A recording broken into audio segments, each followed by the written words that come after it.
membres du comité des langues officielles. On a René Arsenault que je vois maintenant. Il y a Sylvie Boucher, il y a Paul Lefebvre qui est ici. Je ne sais pas s'il y en a d'autres du comité. Mais on a également Dan Vandal qui est avec nous, Linda Lapointe qui était ici il y a quelques minutes, elle également qui travaille fort sur notre comité. Et on a bien sûr l'NPD, le seul NPD, je dis toujours M. Choquette, et puis il n'y a pas la majorité, troisième parti, mais il parle plus souvent que nous sur les comités, parce qu'il y a trois. Imaginez-vous, et puis ensuite, bien sûr, on a les conservateurs, comme j'ai mentionné, qui sont là également. M. Généreux, Mme Sylvie Boucher, ainsi que John Nater, je ne le vois pas, mais je les remercie pour le travail qu'ils font. Pour moi, j'aimerais quand même vous partager un petit peu de mon parcours, et puis pour débuter la séance, c'est-à-dire que chez nous, nos deux parents parlaient français. Et puis mon père, et puis si je raconte des histoires, vous pouvez toujours vérifier avec mon frère après, voir si j'ai passé à côté un peu. Mon père croyait tellement dans la langue qu'à la maison, la loi était qu'on devait parler français. À moins qu'un anglophone entrait, là on pouvait parler en anglais hors de respect. Par contre, si l'anglophone était d'origine acadienne, ouch, il devait apprendre à parler. Et il raconte toujours l'histoire parce qu'un de nos amis à mon frère, un Acadien assimilé, qui venait chez nous souvent et qui devait parler français. Et aujourd'hui, il est directeur des écoles françaises et s'exprime extrêmement bien en français.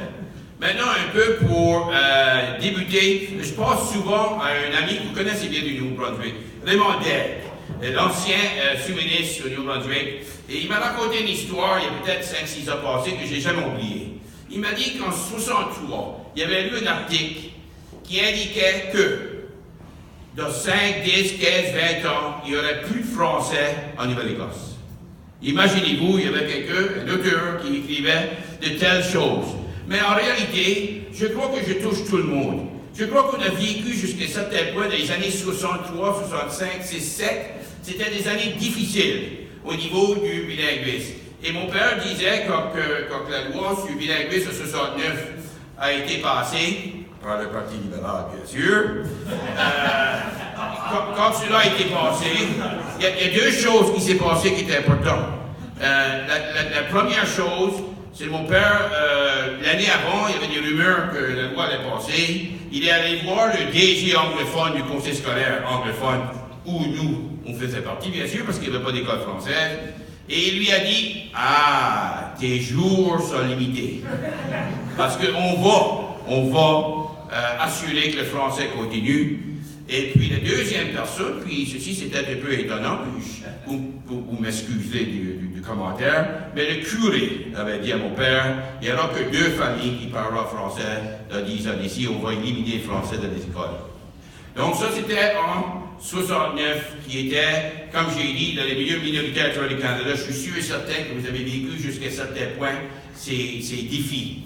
En 82 quand même, en 82, la Charte des droits, pensée encore par les libéraux, oui, c'est vrai, n'est-ce pas? En 82, qui a créé la Charte des droits. Et cette charte-là a donné l'occasion à les communautés francophones et acadiennes naturelles du Canada de se faire de l'amitié, si vous voulez, avec les juristes. N'est-ce pas? Ça a pris, puis j'aime pas dire cela, mais ça a pris du travail énorme, puis je souligne Maître Bastelas, qui est ancien juge de la Cour suprême, et tout son appui qu'il donne, Maître Power et compagnie, et Roger Lepage, il y en a d'autres, j'en manque, mais à la fin de la journée, la Charte des droits nous a donné un droit qui nous a permis de faire avancer les dossiers. Donc, on avait le cas Maïe, qui était en 90, qui a dit, hey, pour et par les Acadiens francophones dans le Canada ont droit des écoles françaises et des conseils scolaires acadiens francophones, et puis on va mettre cela en action, et le CSAP, dans le Conseil de Nouvelle-Écosse, a été créé, ainsi que toutes les autres au cours des années. 20 ans passés, on a célébré notre 20e anniversaire en 96. Donc ça, c'était quand même un parcours pour vous dire un petit peu ce qui se passe, puis je cite l'Association canadienne des enseignants l'année dernière, ou cette année en 2016, qui mentionnait que les écoles françaises, en grande majorité, les conseils scolaires, est en train de grandir, d'augmenter de façon significative les nombres d'élèves dans les écoles. Ça, c'est impressionnant. Pourquoi ça se fait? C'est à cause des gens, des élus comme vous, des gens dans les communautés qui continuellement travaillent et argumentent et présentent des dossiers très importants et fait des suivis. C'est ça qui est vraiment exceptionnel et important. J'ai vu ensemble avec les élus chez nous et les communautés, on a réussi de passer les derniers 10 ans, on a augmenté notre population du territoire de la province de Nouvelle-Écosse, parce qu'on a un conseil scolaire provincial et 7 conseils anglophones, mais on couvre la province, donc on couvre les coins des anglophones.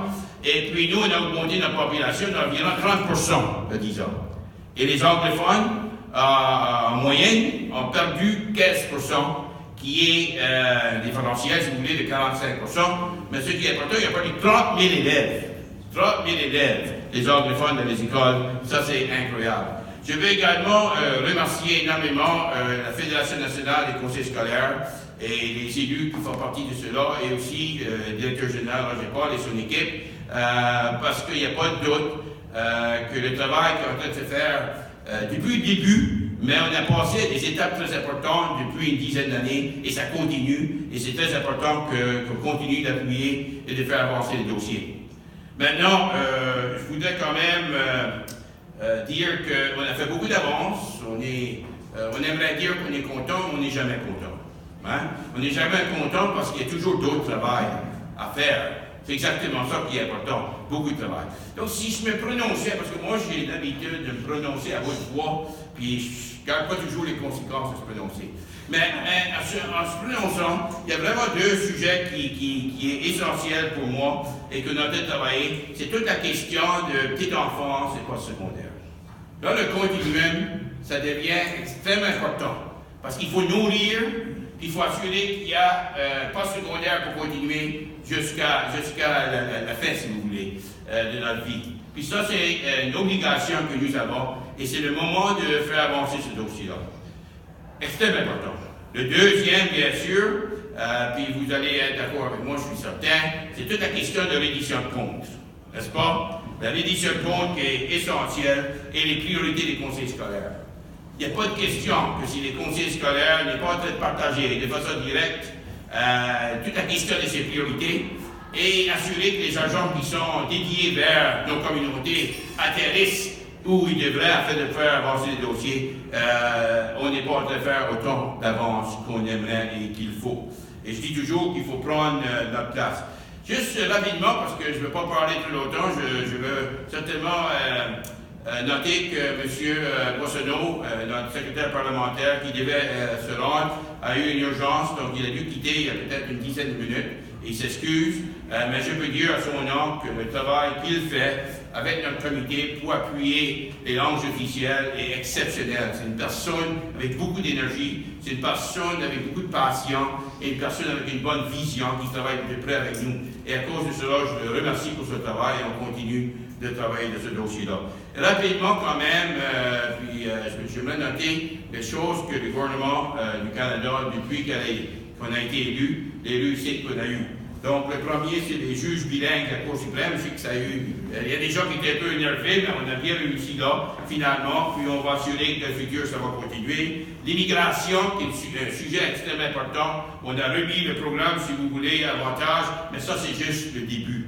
Vous allez voir, le comité a travaillé sur l'immigration francophone en milieu minoritaire et beaucoup d'entre vous a présenté. Ça va être exceptionnel. Contestation judiciaire, qu'on a remis ce programme-là qui était très important. La GRC, politique d'embauche des agents bilingues, ici sur la colline, qu'on est en train de faire avancer. Et puis, quelques semaines passées, extrêmement important, un moratoire pour la fermeture des bureaux, qui est essentiel, des services bilingues. Et le chiffre 5%, comment tu vas avoir un chiffre 5% quand on est en train, si on n'a pas les 5% d'immigration qui rentre, on est en train de diminuer, réduire le nombre de personnes dans les communautés.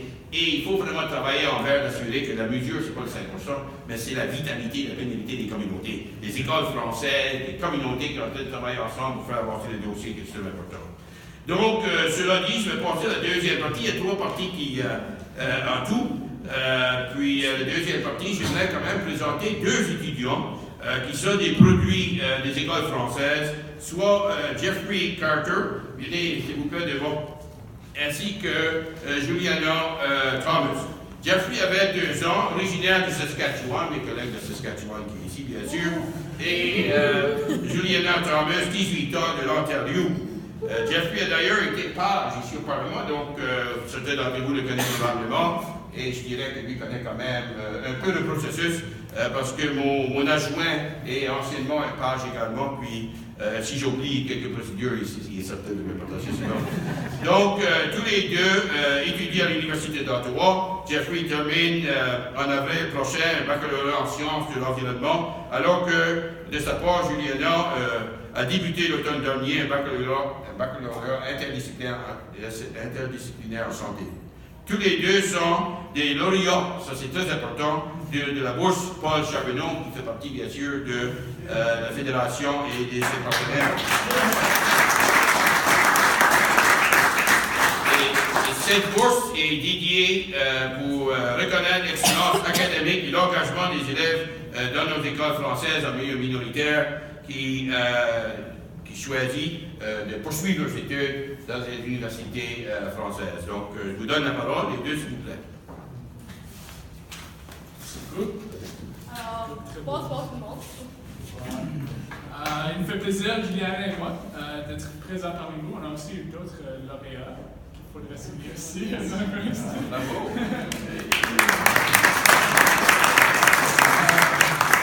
Alors, Jeffrey, pourquoi tes parents ont décidé de t'inscrire à une école francophone? Alors pour moi, c'était toute une histoire. J'avais un père venu de la Grande-Bretagne, puis une mère francophone de la Saskatchewan, françaiscoise. Et il voulait que je continue avec une dualité linguistique. Alors, en français, en anglais à la maison, en français à l'école. Et ouais, j'ai pu continuer ça jusqu'à l'université. Et toi, Juliana? Ça fait ça un peu. Alors, mon père, il est anglophone de l'Ottawa, puis ma mère est francophone de l'Ontario, de l'Est ontarien. Puis moi, je suis actuellement née en Colombie-Britannique, là que j'ai commencé l'école. Alors, j'étais à une petite école de 12 personnes, mais ma communauté était extrêmement anglophone. Puis mon école était comme une petite bulle où j'ai pu apprendre la langue, la culture qui venait avec aussi. Ça m'a permis d'ouvrir plein de portes, puis de pouvoir parler à ma famille de ma mère, vu qu'ils sont tous français, puis il fallait que j'apprenne ça quelque part. Alors, étudier en français en contexte minoritaire, beaucoup de Définitivement. Alors, pour moi, le bilinguisme, c'est un bilinguisme qui a duré dans mon université. Presque la moitié des amis sont francophones, la moitié anglophones. Ça m'a aussi donné des opportunités à l'université de poursuivre des cours qui sont uniquement en français. Donc, je viens de faire un cours l'été passé sur le terrain à Arizona qui était offert seulement en francophone. Et aussi, en termes d'employabilité future, être à Ottawa, c'est très important d'avoir les 2 langues. Alors, ça m'a permis de la Saskatchewan ici et d'avoir plein d'opportunités. Et quand je retourne en Saskatchewan, évidemment. Malheureusement, encore trop d'ayants droit, d'immigrants francophones et de francophiles connaissent l'existence des écoles de langue française. Les écoles de langue française sont présentes dans les 9 provinces et les 3 territoires. D'ailleurs, l'école la plus au nord qui existe au monde, c'est celle de Trois-Soleils à Iqaluit. Exactement. Alors, le réseau compte désormais près de 650 institutions qui desservent 160 000 étudiants de l'élémentaire et du secondaire. Le nombre n'est pas d'augmenter. En effet, alors les écoles continuent, sont en pleine croissance. C'est une croissance qui est appuyée financièrement par le patrimoine canadien grâce au protocole d'entente relatif à l'enseignement dans la langue de la minorité. Heureusement, à cause du livre en français en droit minoritaire, il y a des défis qui viennent avec. Oui, absolument. Alors, il faut rechercher, voire provoquer les occasions pour vivre en français. C'est pourquoi la langue et la culture sont des pierres angulaires de l'éducation.